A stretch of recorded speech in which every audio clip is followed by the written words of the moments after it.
welcome everybody to another episode of Ichabod's House. We are on Season 2, Episode 4. Very exciting. This one is Ghosts and Hauntings, Part 1. So this is going to be a fun episode coming up.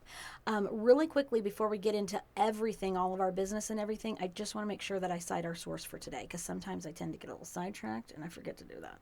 So our source for today is a book called Haunted America by J.K. Kelley and James Willis, and it's a really good book. You can get it on Amazon. Do we have any, well, first of all, I'm Andy, your host. That would be good to say that. Here with my lovely sister, Jen. Hello. And Jen, do we have any Google and Beyond for today? Any gab? No. Okay. I have 2 picks for Ichabod's Nose that I'm going to go with. Okay. So, my first one is I never watched this series when it was on television, but now it's on Netflix and I love it. It's called Friday Night Lights. I don't know if you ever watched that. It's a football show. Michael B. Jordan is very young in this. And I love Michael B. Jordan. I don't know who Michael B. Jordan is, and I'm probably dating myself terribly, but...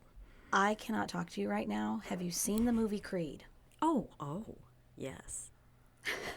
Yes. He was also in the Black Panther. He played the antagonist.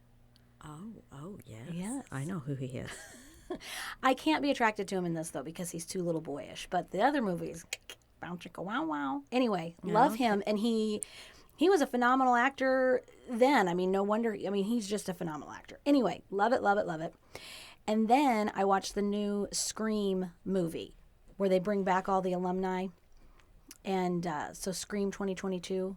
Okay. Find it, watch it, know it, love it. It's awesome. I have been sadly watching a lot of news because of what's going on in Ukraine, which is tragic and horrible. So it is tragic. I like to surf through YouTube, and I found a Lizzie Borden movie from 1975 starring Elizabeth Montgomery. Yes. Have you never seen that before? I saw it actually as a child. Yes. It was on like late night. Did you and I watch that together? TBS probably? Or something. And I remember watching it and being horrifically disturbed by that. Now I watch it and go, that blood's totally fake. But as a kid, I'm like, Samantha Stevens, what are you doing? I know. I think I'm a little scarred in the deeper recesses of my psyche from that. Yes, Samantha Stevens should never have been casted as Lizzie Borden. Give her a job on the Love Boat, for crying out loud, people. No, I agree. Did you watch it again? Hell of an actress. Then? I watched it again this week, and I will link it to the show notes, and it'll be there for everybody. But don't let little kids watch it. It is not. I mean, it is. It's very 70s, and 70s horror is one of those things that I kind of like because it's kind of kitschy and overdone with the bright pink blood a lot of times. But there's some really good movies from the 1970s, too. I will give you Halloween. I will give you Wicker Man. Anyway, Jaws. Lots of good, excellent movies from the 70s. But let's be honest. There were some not so great movies. I agree. Yes, I agree. Completely. Completely. And that one, yes. But I do remember that I have scenes of it in my head. And, don't let kids watch it for sure. No, don't. But anyway, so that's my Ichabod's Nose pick. It's a juicy one, long and stringy. As soon as you pull it out, it'll slap you right in the cheek or wrap around your finger. Carry a tissue. Those are the best kinds. Those are the best kind. I've also been reading, I started another werewolf book. I do need to say, I did not have the ability to put a link for Andy's trashy book on our show notes. If any of the authors are listening, please email us, give us your contact information, your Facebook page, whatever, and I'd be happy to acknowledge your hard work. I know how hard it is to write stuff. Andy has been very unavailable because she's been enjoying these books so much.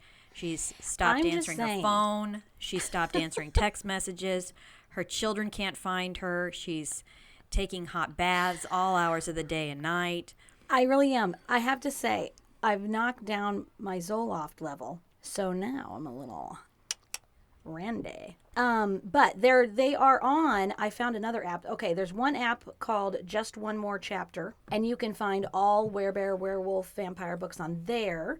And then there's a second app, Mobo Reader is what it is. And these are all, I found these all because Facebook targeted me, and now I love it. Do you ever read anything on LibriVox? No, I've never heard of that. LibriVox has ebooks available for free, but also audiobooks available for free that are read by volunteers. And you can get a lot of good old detective novels, romance novels, just a lot of old literature on LibriVox.org, and they have an app for that. And a lot of times I'll listen to ghost stories at night when I'm trying to fall asleep.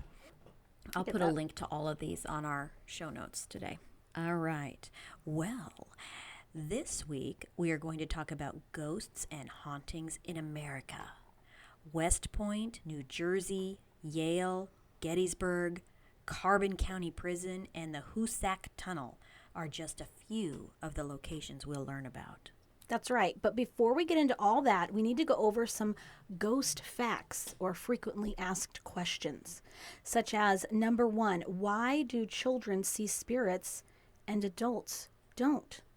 Studies have shown that children see wavelengths in the lower light spectrum, so that could be a reason. Also, it is believed that because of their age, kids are more closely connected to their spiritual origin than adults.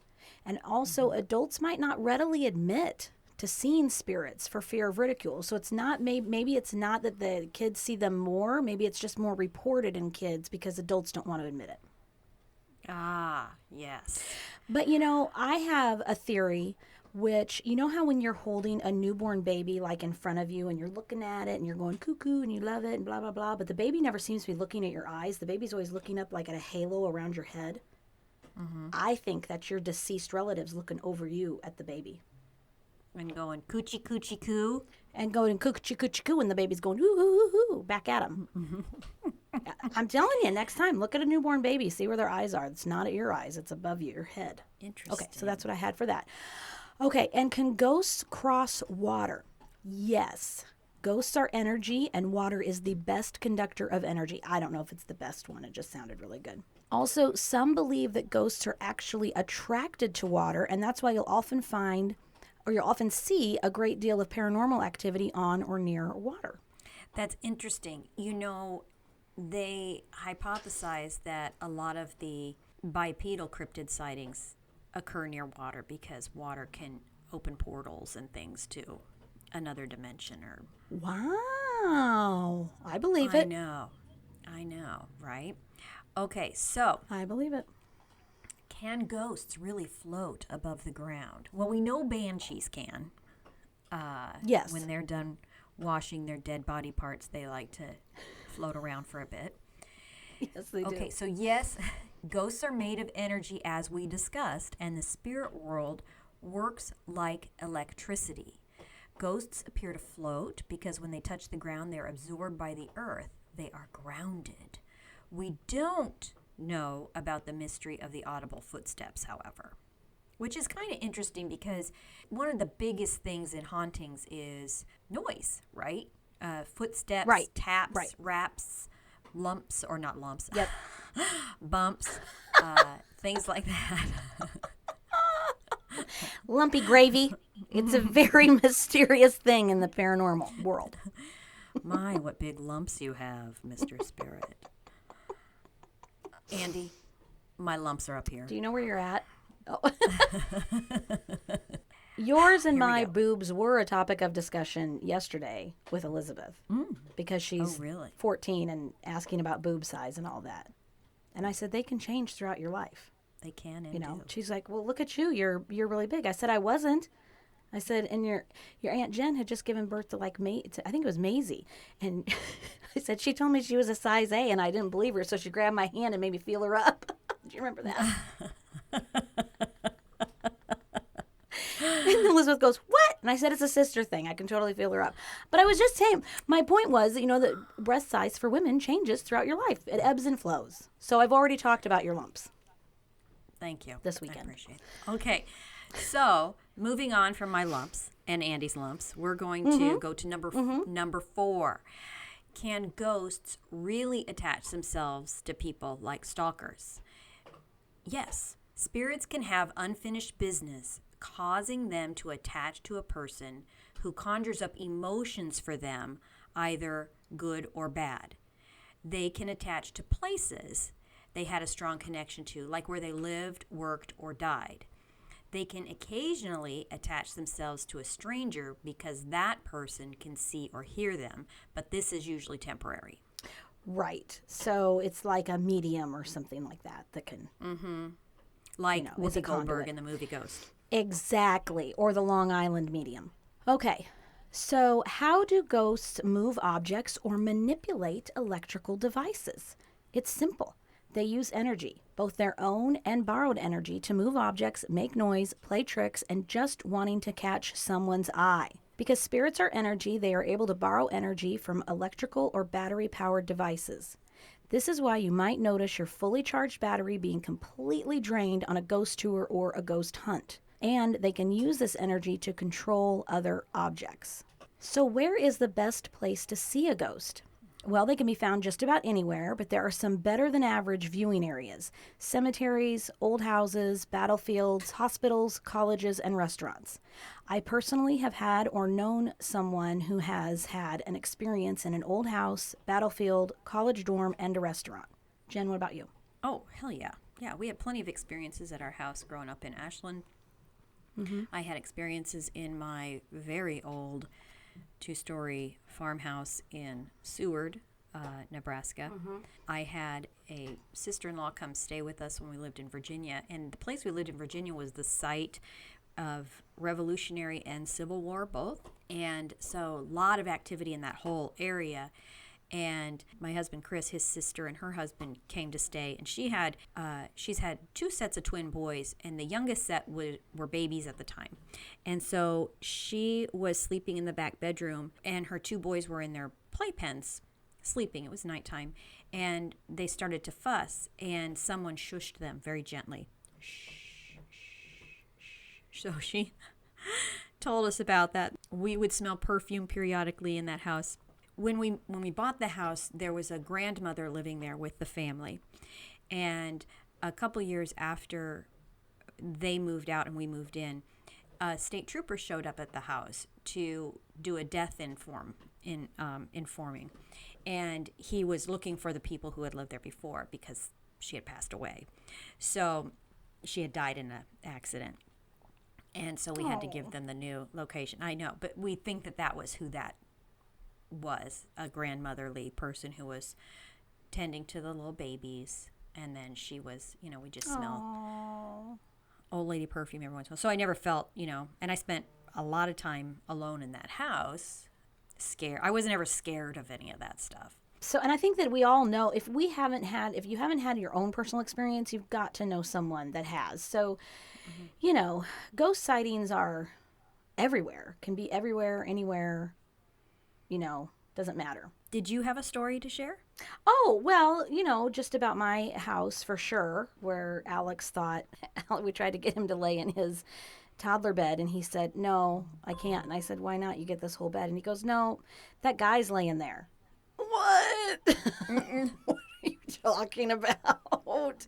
But now I know he was a residual entity, because he just would walk from that front room where the boys' room was, because I think that was their TV room, through the living room, through the hallway to the bathroom and back. I think that was a main trail of his. Never felt threatened or anything. Kind of just felt like he was watching out for Alex. He didn't really show up until Alex was born, and we lived there for 4 months before Alex was even born. Yeah, and there's several in that house, but that was the biggest one. And then my daughter-in-law, her grandmother has a restaurant here in Pea Ridge, Arkansas, and that is haunted. She said that there's a little girl there who was always taking her keys, Lauren's keys. Whenever she used to work there, she'd always she was like, I'm not misplacing my key. And she's like the most organized person ever. So I don't believe that she would ever misplace her keys.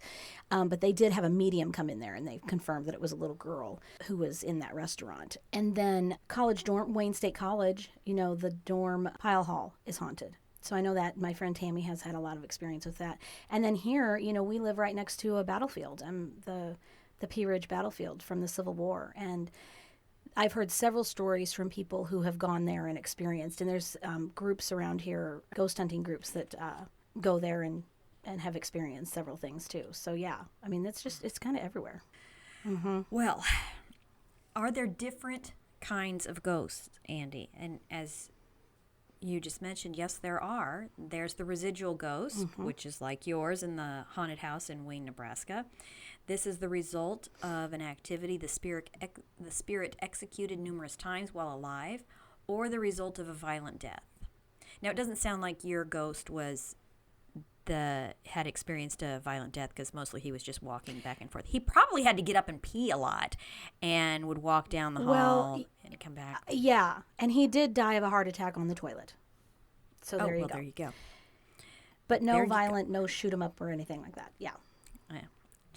Well, next we have the intelligent ghost. This type of ghost not only interacts with the living, but they like seeking them out. Whereas the residual ghost is just doing the same act over and over, the intelligent ghost can really go anywhere and do anything. We can look at the residual ghost as the college freshman trying to get into a fraternity or sorority, and the intelligent ghost as the college senior who antagonizes the freshman. A little hazing, a little ghost hazing. A little ghost hazing. So the intelligent ghost is a ghost who absolutely refuses to move on after death. Some want to remain with those they love, and some just have unfinished business.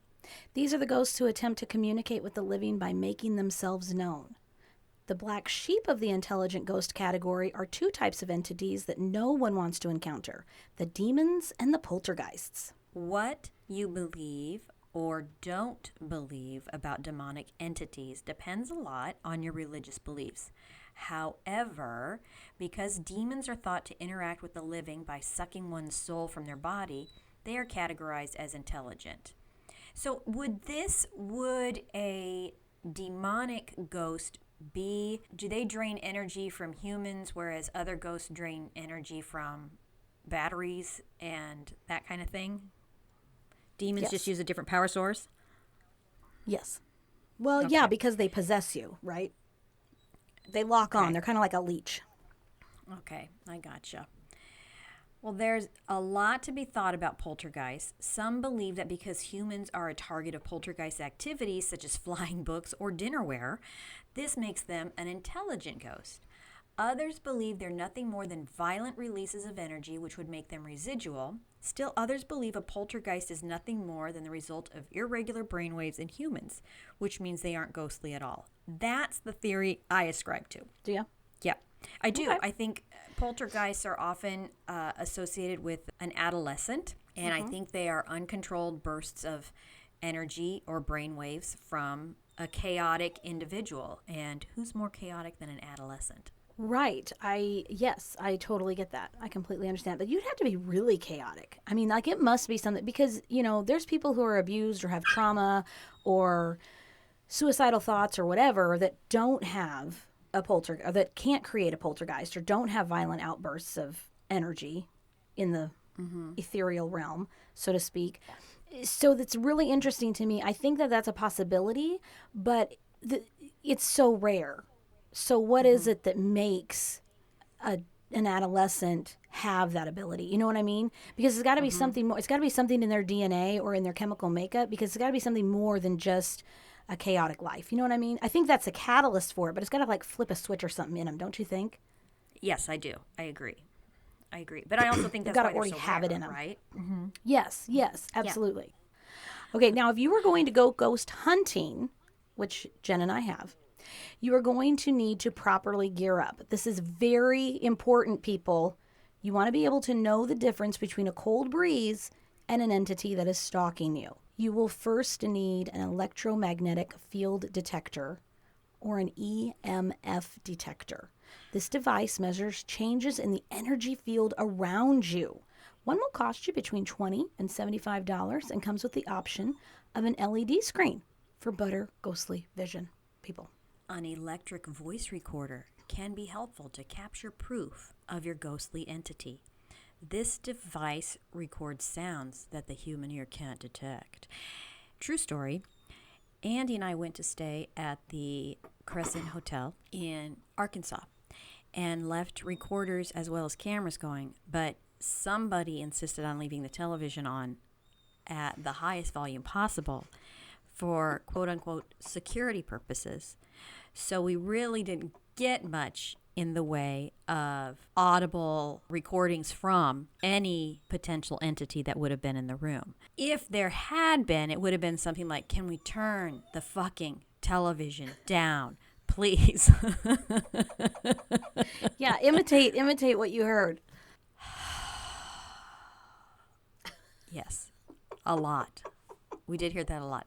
I'll have to see if I can get some snippets of that to post because she was pretty irritated. In addition to the voice recorder, a still camera, and a video camera, of course. However, these devices always seem to be the first victims of energy theft if a ghost is truly around. So, some would say having these devices is a toss-up. In other words, if you don't have these, you can still go on your ghost hunt. Mm-hmm. A thermometer or thermometer is a handy addition to any ghost hunt. It can let you know how much the temperature has dropped when your ghostly friend is making himself known. Yes. So they also suggest a watch, a notebook, and a flashlight. Well, of course, the flashlight. I can kind of see a notebook, but the watch, come on now. I'm not going to stop to note the time of an apparition is standing in front of me, which brings me to the final necessary item to bring. Extra pants. Because if I see an apparition, I will definitely need to change my pants. I can hear one, I can see one move, but if I actually see an apparition, you know what I mean? That's it. Floodgates are open. Let's talk about how one gets rid of a ghost. You can take the old-fashioned approach by firmly talking to the ghost and asking it to leave. Since you can't grab it by the ear and escort it out, you need to be firm with your tone. Clean your space. I'm not talking about doing the laundry or dishes here. I'm talking about opening a window and burning dry sage in your home, also known as smudging. You can buy a 3-pack on Amazon for $6.99. True story. I looked it up this morning. All right. Okay, so now this next action, Jen and I do not recommend because in all of the ghost haunting shows we have watched, it just ends up really pissing off the ghost. So proceed with caution with this one. Call in a priest to bless the house. I mean, it's really up to you, but I would suggest not doing that. For whatever reason, this action causes chairs to be stacked in the middle of the room, pictures to fly off walls, people to be pushed downstairs, and all in all, utter chaos. We recommend finding a medium to firmly tell the ghost to leave. Go back to number 1 under how does one get rid of a ghost. There you go. Another step to take is one you really need to be sure about. Calling in an exorcist to exorcise the person, place, or object that is being possessed. This has been known to have disastrous results, and we highly recommend you consult your local priest, even if you aren't Catholic, and go through the proper channels before taking this step. Do not go rogue on this step, people. Now listen, I will tell you all that I am ordained. I can see where this is going. And for $9.95, I will exorcise the demons from your house. Please do not call her. She is nowhere near qualified at all. She got ordained on the internet. We are not going to be liable for this. I can't perform an exorcism, but I could perform your wedding ceremony. If you want to marry the demon, she's your gal. If you want to marry, that's right. If you want to marry the demon, I am there for you. Mm-hmm. Okay, so the fifth and final thing to do to get rid of a ghost is a preemptive move. Do not, under any circumstances, use a Ouija board or tarot cards. These open up channels or pathways to break through the veil, and you just never know what you're going to get. But it probably isn't your mom or dad. They are dancing, cooking, fishing, golfing, or whatever they're doing in heaven. or whatever you call heaven. What you will bring through, though, is an entity that was probably in need of therapy when they were alive, or an entity that has never even been human. Don't do it. However, I will say that we dabble in tarot cards. Yeah, And I didn't know that could open up a channel. I disagree with that opening up a channel. Tarot cards don't do anything other than give you a different perspective on a problem, because a card represents another way to look at something. It's just a card. Well, a Ouija board's just a board. I think we could do that too. No, because you are inviting the spirit to speak through the board. You're not doing that with the cards. I just wanted to see your reaction. We will not do that. We will not. What if we mess with a No voodoo doll? Ouija boards. Is that okay to voodoo somebody? Voodoo somebody? I think so, yes. Absolutely. Okay. All right. So we need to know if we're prepared. So we're going to stop for a minute and legit or bullshit what we've discussed. What are ghosts capable of, types of ghosts, ghost hunting gear, and how to get rid of them. I think that all of these suggestions are appropriate. I would agree, except for the tarot card thing. That's the only thing we have a beef with, right? Yeah. And yeah. bringing a watch to a ghost hunt. Yeah. It just seems pointless. I mean, come the fuck on, people. That's not going to happen. People don't really even wear watches anymore. You use your phone if you need something, I think. Right, or they have an Apple Watch, but I mean, so it's there, but I'm not going to pause to look at my watch and say, oh, there's an apparition. I'm going to take my eyes off of it and look at my watch. It's just not going to happen. No, it's not going to happen. I'm just saying. You're I don't know. For some reason, it really bothers me that's in there. You're going to be checking your backpack for those extra pants. Did they say extra batteries on that list of things to bring? Because if you go on a ghost hunt, you're going to need a shit ton of batteries. They didn't. Batteries, people. They did not. Yeah, batteries. Yep. Okay. So let's get into some haunted places across America. Our first stop is West Point. This military academy has been around since 1802 and has a rich history of non-human residents. There have been many sightings of soldiers in full dress uniforms over the years, and back in the 1920s, there was a report of an intelligent ghost in a professor's home. This spirit was very ornery and scared servant girls so badly they left the house screaming and never went back. Needless to say, they had the house exorcised. They did. Who knows if they pissed off the ghost, though, afterwards. But, whatever. Yeah. At the academy, Brigadier General Sylvanus Thayer employed an Irish cook in the early 19th century, which would have been the time frame of the school's opening. Anyway, she loved kneading bread so much she can still be sighted doing that in the kitchen. She was a bit cranky and just wanted to get her work done. Nice. In October of 1972, Ed and Lorraine Warren were invited to the academy to give a lecture. And it was super convenient for the superintendent that they were invited because he just happened to have some paranormal activity at his house that he was eager for the famous ghost hunters to check out. That's right. Personal items, including wallets, had been going missing. These devious deeds led to the nickname the Pickpocket Poltergeist. All of the wallets were found in a bedroom lined up on the dresser, and nothing was taken out of them. Lorraine was able to communicate with the entity and told it to go to the light. The entity was a man named Greer, who never really got over being wrongfully accused of murder, even though he was exonerated. He was anguishing in sorrow and unable to move on. But then Lorraine came in and saved him. Room 4714 is a hotbed of activity located in the 47th Division Barracks. Activity was first reported there after the Warrens' visit. Students Art Victor and James O'Connor shared the room at this time. O'Connor went to take a shower one day and noticed his bathrobe swinging on the back of the door, but there was no wind. Then the temperature of the room dropped by several degrees. A couple of days later, O'Connor saw an apparition of a soldier in uniform carrying a musket. The following evening, both boys felt the temperature in the room drop and then saw a man's upper body floating in their room, hovering between floor and ceiling for a few minutes before disappearing. Were they in bed at that time, I wonder? Because here's the thing. I'm wondering if they needed extra pants or extra sheets. Probably both. Probably both. Probably both. Damn. One night, not long after this, two fellow cadets volunteered to stay the night in room 4714. Keith Bakken and Terry Meehan were excited to catch a glimpse of the floating torso. Meehan was the only lucky one to catch a glimpse of it. Bakken was sleeping soundly. However, Meehan did wake him up, and both boys experienced the extreme drop in temperature in the room. Yeah, and the campus was all abuzz about the happenings in room 4714, so much so that the campus newspaper published a story about it.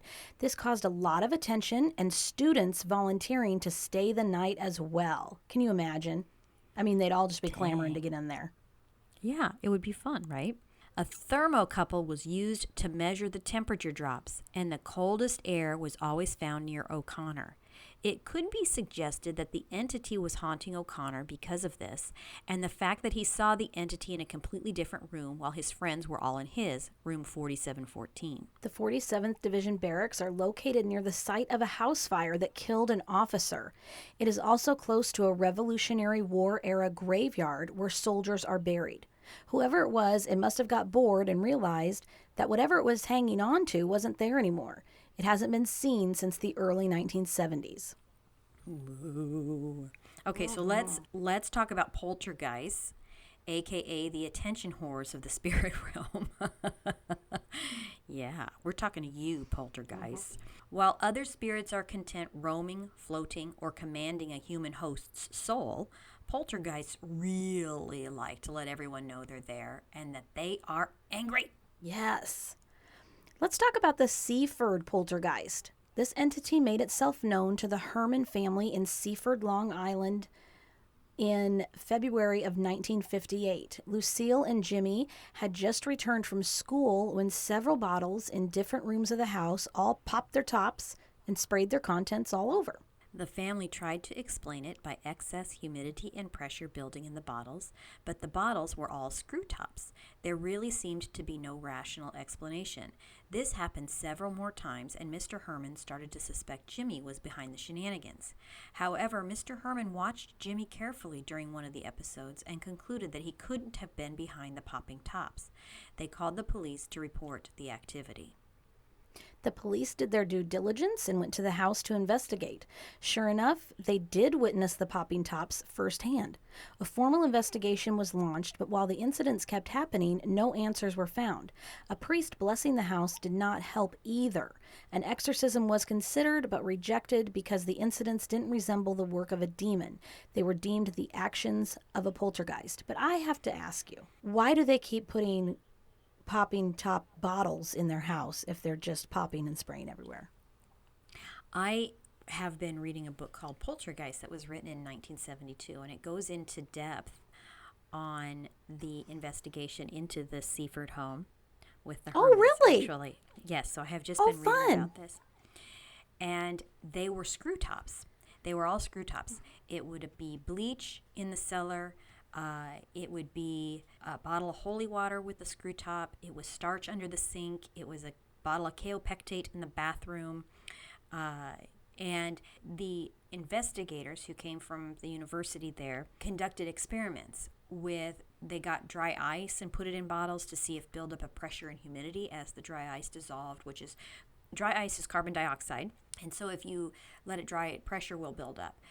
So the gas from that would leak out under the caps. It would not unscrew or pop the tops. They conducted this with glass bottles as well, and on a couple occasions they got the glass bottles to actually break, but the tops remained securely screwed on. So they were unable to reproduce the events that occurred with the screwing bottles. But I will say that the activity also progressed to little figurines in the house being flung across the room and striking furniture and falling on the floor. So anyway, yes, these events were attracting the attention of the media and looky-loos. It seems everyone had a theory. Sonic booms, strong drafts, freakish magnetic waves, and even the Soviet satellite Sputnik. It's not a ghost, it's Sputnik. Damn it. Even though it was the Cold War era, it just didn't make sense for the Soviets to harass a family by popping bottle tops with their satellite. Yeah, it just was that was a head scratcher there. So I don't think that one holds any water. The happenings were increasing in violence as well. A sugar bowl, a record player, and a large, heavy bookcase were tossed around the house. The Hermans were at a loss as to what to do.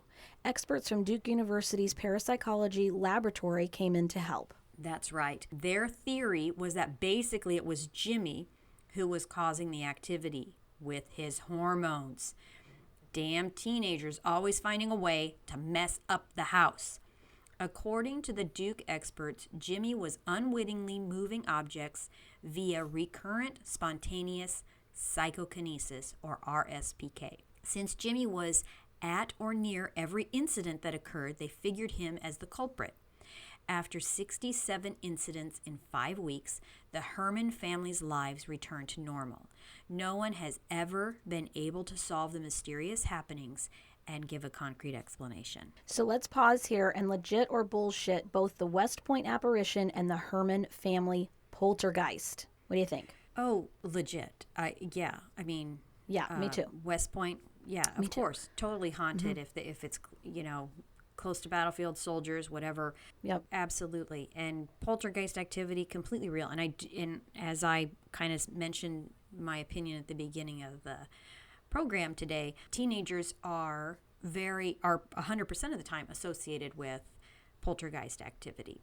So the fact that Jimmy was there in the book Poltergeist that I'm reading, he was interrogated by a detective who basically tried to break him, accuse him of, we know you did it, we all saw you do it, kind of giving him the third degree in order to get him to confess. And it just messed with this poor kid's head. He was probably scared enough of the activity going on in the house, and then they accused him of deliberately causing these issues. Anyway, it's really hard to read that. This poor kid. Yeah, poor guy. Yeah, it was legit. And I can see where if they thought, well, this kid is causing this, we're having police and reporters in the university here, there better actually be some freaking legitimate activity here, because if you're causing this, young man, but they basically just accused him, said, we know you're guilty, we know you're doing this, and it just wrecked him. It was just an awful way to handle it, I think. So. Oh, that poor baby. That sucks. I know. I say legit. Sucks. I say legit as well. And I think that it's, it's just so easy to, well, it can be. It's not so easy all the time, but it can be easy to legit or bullshit but this seems both of these seem very, very credible. So. Agreed. From the happenings and reports on those. So, okay. So we both say legit on that. Okay. So now we're going to go to the poorhouse. The Genesee County Poorhouse opened in 1827. It was a residence for orphans, paupers, widows, and unwed mothers. It also housed drunks, the mentally ill, the criminally insane, and the physically disabled. Jesus. For 125 years, the Genesee County Poorhouse served these highly diverse groups of people until it was turned into a nursing home in the 1950s. Estimates of the number of those who died there are between 1,500 and 1,750 people. However, it's very hard to say if this number is anywhere near accurate, as the bodies of the deceased were often dumped in unmarked graves, which clearly makes for a fantastic breeding ground for paranormal activity. That is what we call a hotbed, for sure. Yeah. Absolutely. Okay, so in the early 1990s, the space was converted into a mall of sorts called the Carriage Village. This is when the strange happenings were first reported. Store employees and shoppers witnessed mysterious shadows and doors that seemed to be held shut by an invisible force. They also experienced disembodied voices and screams. Property was officially declared haunted. In 2003, the building was renamed Rolling Hills Country Mall, and the following year it was open to the public for ghost hunting under the name Rolling Hills Asylum.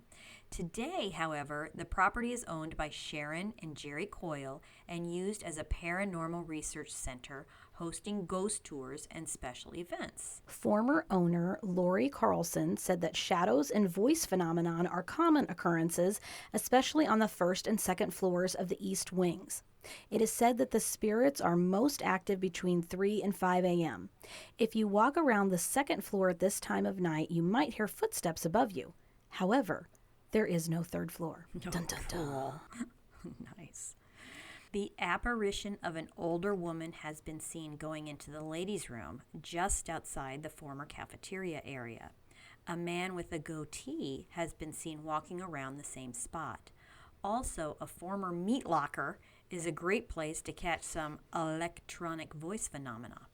The old solitary confinement cell, which housed violent criminals, is also a hotspot for apparitions. Ghost hunters from all over the world visit the Rolling Hills Asylum, but working there isn't exactly a vacation. Susie Yenser, a staff member, tells of a time when a visiting researcher wanted to try an experiment.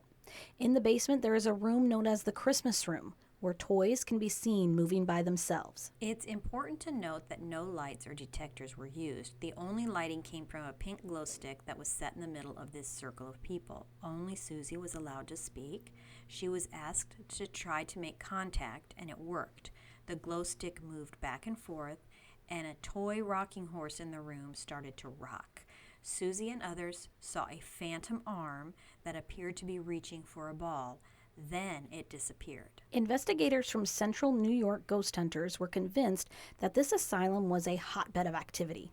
I've used hotbed a lot. It's hotbeds all over the place. They documented unexplained cold spots, phantom footsteps, hushed voices, and actual physical contact, such as hair pulling, light taps, or pokes. Then there is Roy. Roy is a former resident who suffered from gigantism, a disease that caused him to become unusually large.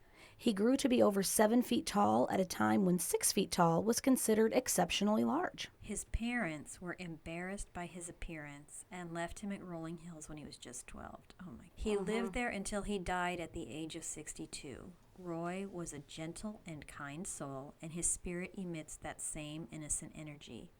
And then there's Nurse Emmy Altworth. She was known to abuse patients and was thought to practice the dark arts and black magic. Yeah. Inmates and other staff members feared Emmy. Visitors have reported a feeling of evil and unease in the infirmary, and some believe this is Emmy's negative energy. Needless to say, the Rolling Hills Asylum needs to go on Ichabod's house ghost tour bucket list. Hells yeah. Well, I think we need to go there for sure. So we can legit or bullshit this. I don't think there's really any need. I would assume it's legit. I mean, I feel it would be legit. I agree. Yeah, I'm all in with ghosts. Ghosts are real. Yeah, me too. Okay, so now let's check out the Union Hotel in New Jersey. The happenings in this hotel get their start with a shocking event. On March 1st, 1932, Charles Lindbergh's 20-month-old son was kidnapped from the family home in Hopewell, New Jersey.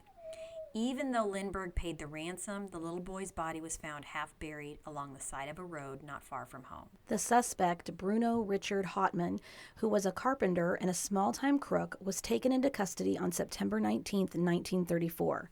Decades before the O.J. Simpson trial was the trial of the century, there was the trial of Hotman. Because of the notoriety of the victim, this trial drew reporters from all over the world. To keep the press close to the action, they stayed at the Union Hotel, which was located across the street from the courthouse. The hotel was deemed the press headquarters. On February 13, 1935, the jury found Bruno Richard Hotman guilty and sentenced him to death. Hotman went to the electric chair a little over a year later on April 3, 1936. However, since his conviction, questions have brewed about his innocence. Since the trial ended, reports of paranormal occurrences began. According to witnesses, the spirit or spirits get the attention of the patrons by vigorously spinning the bar stools. Once they have their attention, they enjoy slamming doors. Then there was the night when it seems a ghostly child was having a good time.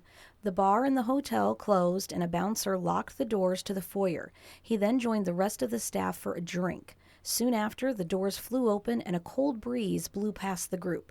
When the bouncer again closed the doors, he saw a phantom pair of children's shoes scrambling up the main stairway. Scared, he turned and fled. Extra pants, people. Keep them with you. In more recent years, a waitress was taking her cash drawer to the office upstairs after closing. When she reached the top step, she heard a disembodied voice humming a lullaby. Like the bouncer, she fled, never to return again. Sometime later, the manager was going over the books late at night. She sensed a presence. Startled, she pushed her chair back from her desk, and that is when the invisible intruder pressed up against her chest. So she did what we said to do. Number 1, how to get rid of a ghost. She asked the spirit to move away, and the ghost complied. I'm sure she was very firm with that.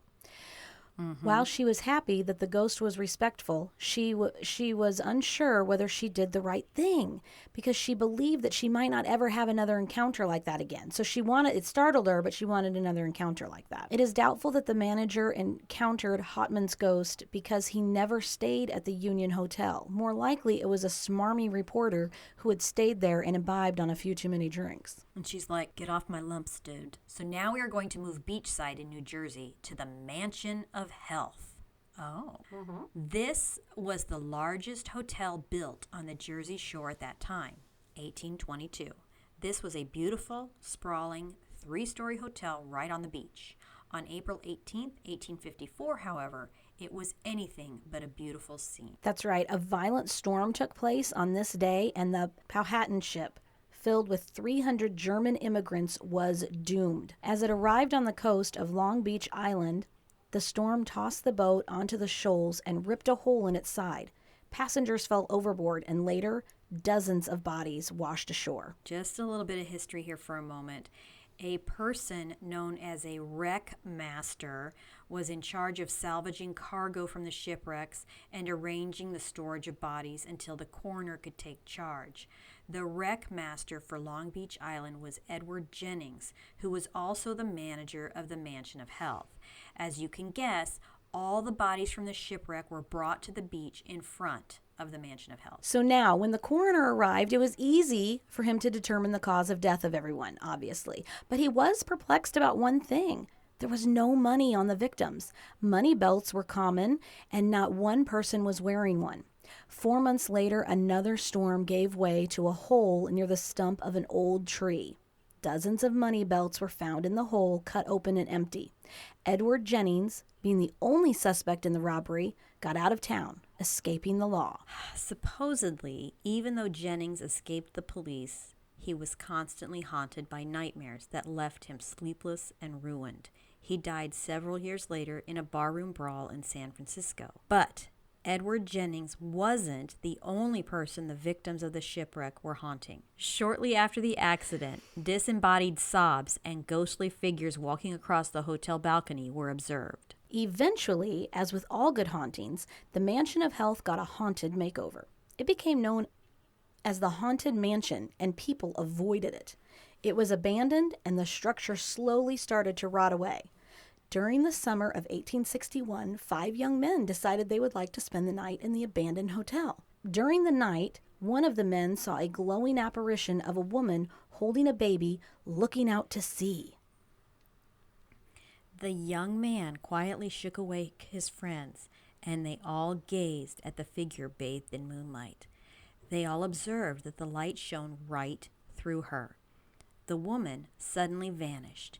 The men quickly gathered their belongings and ran out of there, never to return. In fact, no one went there after this, not even vandals. Because vandals like to go to haunted places, and they wouldn't even go to this one. So is it still standing? Do you know? No, but we can do that for next week's Gab. Okay. So obviously we think that this one is legit as well. Well, Yeah. I guess we can't really prove if Edward Jennings was haunted. He was haunted in his nightmares. It said that they came to him in his sleep, but he couldn't get any sleep, and it basically ruined his life. I have to wonder if it was really a haunting or if it was just his guilt punishing him, Right. But I like to think it was a Right. haunting, retribution, because I'm sure all those I people do too. had family or descendants or people back home who could have used that money to steal that. Absolutely. That's just gross. That's just gross and I wrong. agree. Yeah. So I say legit. I agree, for sure. Okay. I say legit too. I'm always in. Excellent episode. As always, everybody, thank you so much for listening. You make every episode worthwhile and tons of fun. Absolutely. And please, please, please reach out to us on Facebook, Instagram, or through email at jenandandy@ichabodshouse.com. And if you could, rate us on whatever platform you listen to us on, if it's Spotify, Amazon, iTunes, whatever. If you could give us a rating, that'll help put us up in the search engine. You know what I'm trying to say. And remember, we're available for streaming on YouTube now as well. That's right. And until next time, remember, Ichabod loves you. Carry a flashlight and always bring extra pants.